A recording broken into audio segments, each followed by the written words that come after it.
Friends, today எபிசோட்ல மீனா முத்துக்கு கால் பண்றாங்க. இந்த மாதிரி மனோஜ் பிச்சை எடுத்துட்டு இருக்க விஷயத்த சொல்றாங்க. முத்து கோயிலுக்கு கிளம்பி வராரு. ஸ்ருதி டென்ஷனா வீட்டுக்கு போறாங்க. என்னாச்சுன்னு சொல்லிட்டு ஸ்ருதி அவங்க அம்மா கேக்குறாங்க. அப்பா பார்த்த மாப்பிள்ள என்கிட்ட மிஸ்பிஹேவ் பண்ணாரு, அந்த பிளேஸ்க்கு முத்து தான் என்ன காப்பாத்தினாரு அப்படின்னு சொல்லிட்டு சொல்றாங்க. வாசுதேவன் சொல்றாங்க, இதெல்லாம் முத்துவோட பிளான், நீ அவங்க வீட்டுக்கு போகணுன்றதுக்காக இப்படி பண்றாரு அப்படின்னு சொல்லிட்டு சொல்றாங்க. முத்துக்கும் அவனுக்கு எந்த கான்டாக்டும் கிடையாது, அப்புறம் எப்படி அவங்க இப்படி நடந்துப்பாங்க? மிடில் கிளாஸ் ஃபேமிலியா இருந்தா நீங்க எவ்வளவு சந்தேகம் வேணாலும் படுவீங்களா? அவங்கள நான் வீட்டுக்கே போறேன் அப்படின்னு சொல்லிட்டு ஸ்ருதி வீட்டுக்கு கிளம்புறாங்க.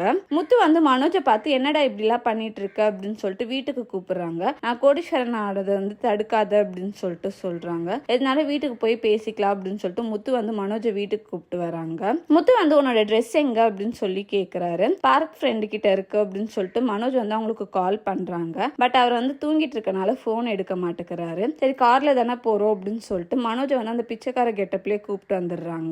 விஜய் என்ன பிச்சைக்காரனை கூப்பிட்டு வந்திருக்கீங்க அப்படின்னு சொல்லிட்டு சொல்றாங்க. இல்லம்மா அது நம்ம மனோஜ் அப்படின்னு சொல்லிட்டு சொல்றாங்க. விஜய் ரொம்ப ஃபீல் பண்றாங்க. இந்த மாதிரி கோலத்துல உன்னை பாக்குறதுக்காக நான் உன்னை கஷ்டப்பட்டு வளர்த்தேன் அப்படின்னு சொல்லிட்டு சொல்றாங்க. ரோகிணி அந்த பிளேஸ்க்கு ஷாக் ஆறாங்க. தேங்க்யூ.